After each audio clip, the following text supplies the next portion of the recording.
ये है दिल्ली दर्पण।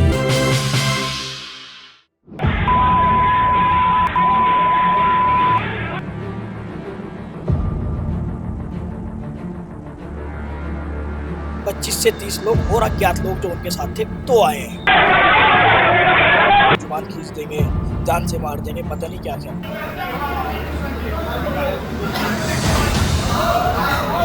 हमारी पूरी गली सर खौफ में जी रही है कि कल क्या हो जाए कुछ नहीं पता।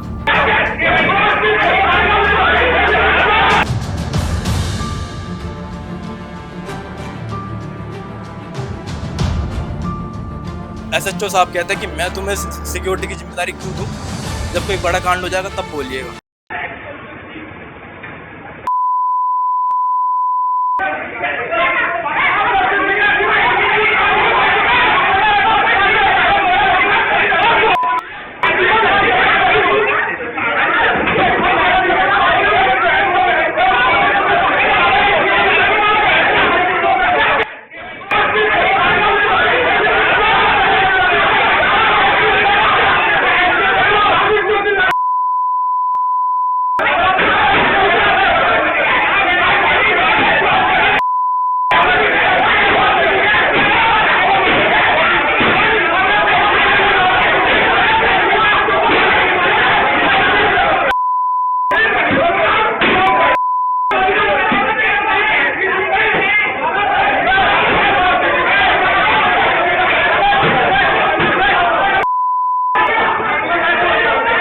क्या होगा?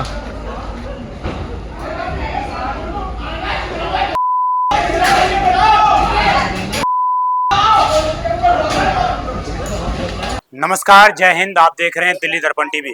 दर्शकों, अभी जो स्क्रीन पर आप सीसीटीवी फुटेज देख रहे हैं, ये किसी बाहर विदेश की नहीं है। ये देश की राजधानी दिल्ली के उत्तर पूर्वी क्षेत्र के अंतर्गत आने वाले यमुना विहार की है। कल यहाँ पर पिछले 8 तारीख को एक घटना सामने आती है, जहाँ पर कुछ लोग रात के 10 से 11 बजे के आसपास आते हैं। एक घर के ऊपर बताया जा रहा है कि 40 से 50 लोग होते हैं। उनके हाथों में कई तरह के हथियार होते हैं। उन हथियारों के माध्यम से वो एक घर पर हमला करते हैं। अभी आप देख रहे होंगे, अभी भी जो उन्होंने कल हमला किया उसमें जो है कैमरे तोड़ दिए गए थे उस घर के, और बाकायदा घर के अंदर घुसने की कोशिश की गई थी। उनके हाथों में धारदार हथियार थे। क्या है पूरा मामला, क्यों इस तरह की वारदात को अंजाम दिया गया, क्यों इस तरह के हमले किए गए और आखिरकार पुलिस ने अब तक क्या कार्रवाई की है, उस पर भी हम बातचीत करते हैं। जिस परिवार के साथ ये पूरी घटना घटित हुई थी, अभी उन्हीं के घर के परिवार के सदस्य हमारे साथ मौजूद हैं। क्या नाम है आपका सर? सर मेरा नाम अजीम खान है। अजीम खान, क्या जी करते हैं आप? सर मेरा जींस का छोटा सा एक कारोबार था, वो तकरीबन अब खत्म ही हो चुका है इन लोगों की वजह से। खत्म हो क्योंकि चुका मैं है? डिप्रेशन में आ चुका हूँ। किस लोगों की वजह से खत्म हो गया, मेरी क्या ससुराल मामला? पक्ष की वजह से सर। ससुराल पक्ष की हाँ वजह जी से। सर। कब आपकी शादी हुई थी? सर मेरी शादी हुई थी 27 अप्रैल 2024 में। 27 अप्रैल 2024। 2024 सर। उसके बाद 25 से 30 दिन लड़की मेरे साथ रही है। हम्म। उसके बाद वो अपने घर चली गई। तो लड़की कहाँ रहती है? वो लड़की रहती है C10 में, हम रहते हैं C12 में। जी। हाँ जी सर। लड़की खुशी खुशी अपने घर गई थी। आपकी तरफ से कोई दबाव हो? नहीं सर, किसी तरह का कोई दबाव नहीं था। लेकिन जो दिक्कत परेशानी थी वो ये थी सर, अगर हमने कभी भी मियाँ बीवी वाला कोई रिश्ता कायम करने की कोशिश की तो उसने मुझे मना कर दिया। कहती थी कि अगर मुझे कोई हाथ भी लगाता तो मुझे नींद नहीं आती। ये लड़की की शुरुआत से ही रहा है, तो मेरा और उसका कभी भी कोई फिजिकल नहीं रहा। उसके बाद सर वो अपने घर चली गई। जाने के बाद जो है हमने जो है कोशिशें की उसको लाने की, पंचायत भी हुई, सारे काम हुए। मैं एक मिनट उस पर आऊँगा। जी सर। जब आपने लड़की से आपको ये बोलती थी कि फिजिकल नहीं होंगी, तो क्या कोई पहले से कोई संबंध इस तरह का कोई आपको पता लगा कुछ? सर ये मुझे नहीं पता चला, लेकिन लड़की जो थी पहले ही तलाकशुदा थी वो। जी। सर हमें जो बताया गया था, हमें ये बताया गया था जो इसके पहले ससुराल पक्ष वाले थे वो बहुत ज्यादा जो है खराब लोग थे। गलत लोगों में इसकी शादी हो गई थी, तो वहां से इसका छूट छुटाव करवा दिया था। जी। ये मेरी फर्स्ट मैरिज थी, उसकी सेकंड मैरिज थी। जी। तो सर ये अरेंज मैरिज थी, घर वालों ने आपको अरेंज पता करी था थी। इस बात जी का सर कि मुझे second अरेंज था। marriage है? जी जी मुझे लड़की पता की था। सेकंड मैरिज है? मुझे पता था सर, मैंने बिना किसी उसके शादी की, क्यों, समाज में अच्छा मैसेज जाए। जी।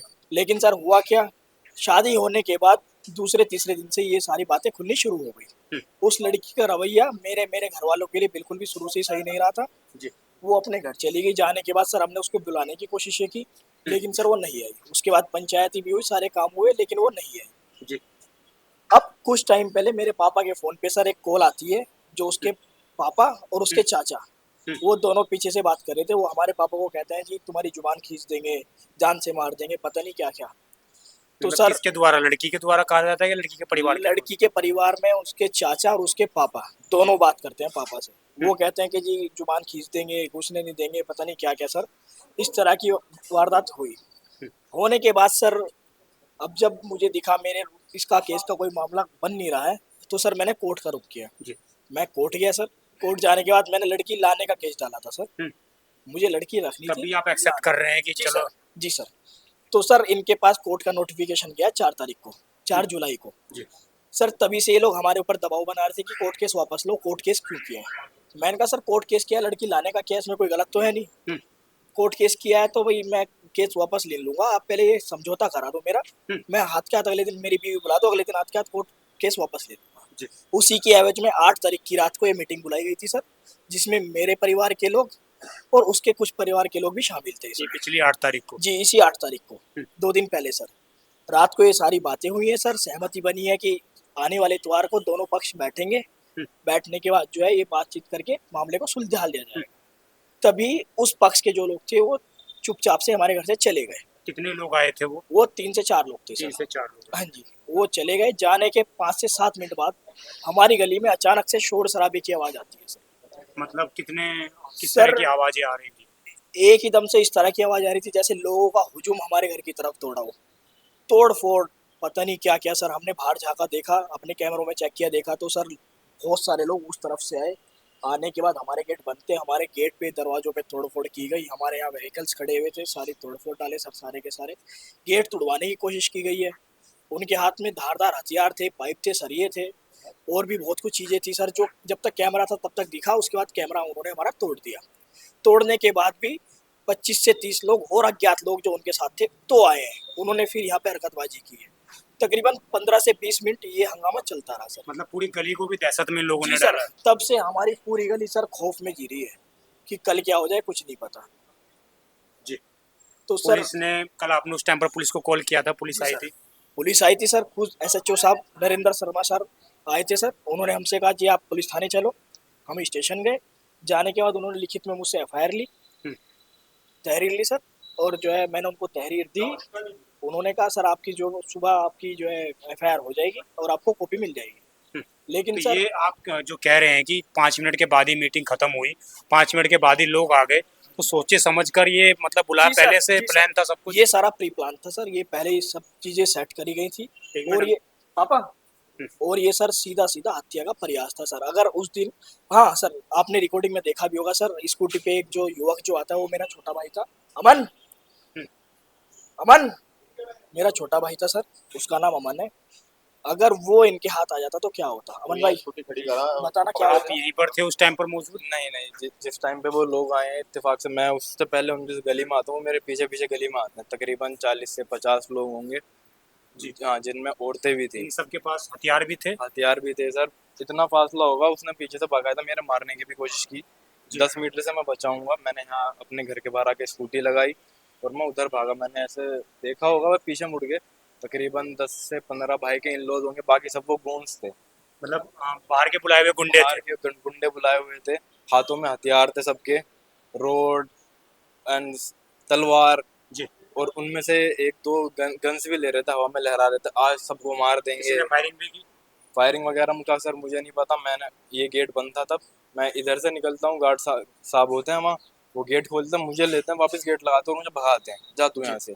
मैं जाता हूँ यहाँ से और मुझे नहीं पता उसके बाद यहाँ कहाँ रहा। मैंने यही सुना कि 25 से 30 मिनट तक वो लोग यहाँ पे पथराव, हमारा गेट तोड़ने की कोशिश, डंडे रोड मारते रहे। तकरीबन हमारी सारी स्कूटी बाइक यहाँ खड़ी हुई थी, हमारे रिलेटिव्स भी आए हुए थे, सबकी स्कूटी बाइक तोड़ी उन्होंने, हमारा मीटर तक तोड़ने की कोशिश की है उन्होंने। यानी कि एक तरीके से पूरा मारने के उद्देश्य से ही वो लोग आए? जी सर। अगर ये गेट टूट जाता तो हमारे तो गली वाले भी ये कह रहे कि ऐसा तो हमने दंगों में भी नहीं देखा। अगर ये गेट टूट जाता, ऊपर वाला ना करता तो 4-5 को मार देते यहाँ। इतने लोग, आप बताइए कि यमुना विहार दिल्ली, देश की राजधानी दिल्ली में अगर ये हाल है तो गाँवों में क्या हाल होगा? क्या दिल्ली पुलिस अभी तक उनकी गिरफ्तारी तक नहीं कर सकी है? कैमरे में बिल्कुल साफ दिखाई दे रहा है, क्या सारे लड़के दिखाई दे सारे लड़के क्लियर दिखाई दे रहे हैं वीडियो में, औरतें दिखाई दे रही हैं। उसके बाद अभी तक दिल्ली पुलिस ने एक गिरफ्तारी नहीं करी, एक गिरफ्तारी नहीं करी। एफआईआर भी आज सुबह रजिस्टर की गई है, वो भी भारी दबाव के वो बाद? भी दबाव के बाद में रजिस्टर की गई है।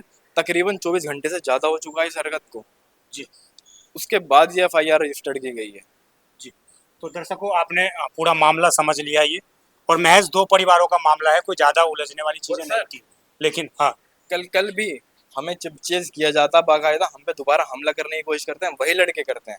और अभी भी आपको शायद खतरा ही है, क्योंकि हाँ, अभी भी आपको मैं दिखा सकता हूँ, मैंने ही कॉल किया था ये जी। किसको कॉल किया था आपने? ये देखिए सर, 112 नंबर पर कॉल किया था आपने।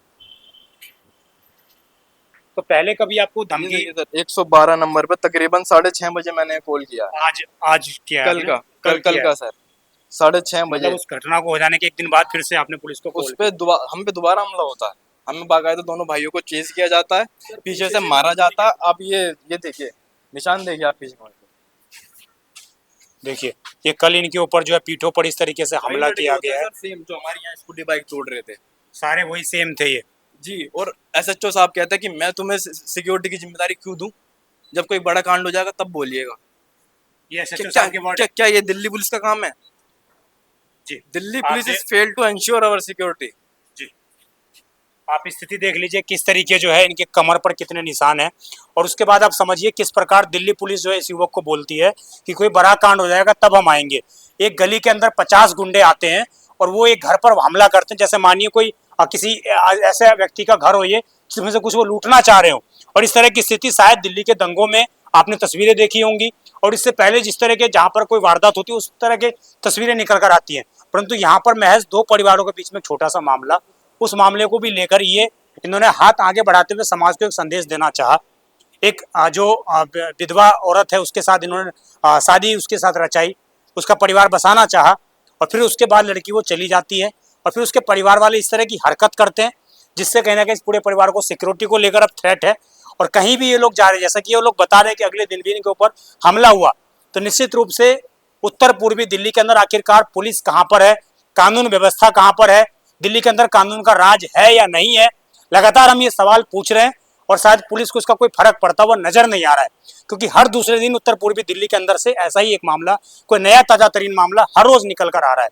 और आज भी पुलिस ने इनके खिलाफ जो सख्त कार्रवाई नहीं की है, ना ही किसी की गिरफ्तारी अभी तक की है, सिर्फ FIR उसमें लिखी गई है, वो भी भारी दबाव के बाद। जैसा कि इन्होंने बताया भी कि वकील बुलाया हमने, उसके बाद वकील जब गया थाने में, उन्होंने जब मामला बताया पुलिस को, उसके बाद पुलिस ने जो है FIR लिखी है। तो आप समझ जाइए कि किस प्रकार देश की राजधानी के अंदर क्या स्थिति है। आपकी जो भी राय हो कमेंट अवश्य करेगा। आप देखते रहें दिल्ली दर्पण TV। मैं विजय ठाकुर अपने सहयोगी शुभम गुप्ता के साथ, धन्यवाद। लेटेस्ट खबरों के लिए सब्सक्राइब करें हमारा YouTube चैनल या फिर लॉग ऑन करें www.delhidarpantv.com। खबरों की कवरेज और विज्ञापनों के लिए संपर्क करें इस नंबर पर।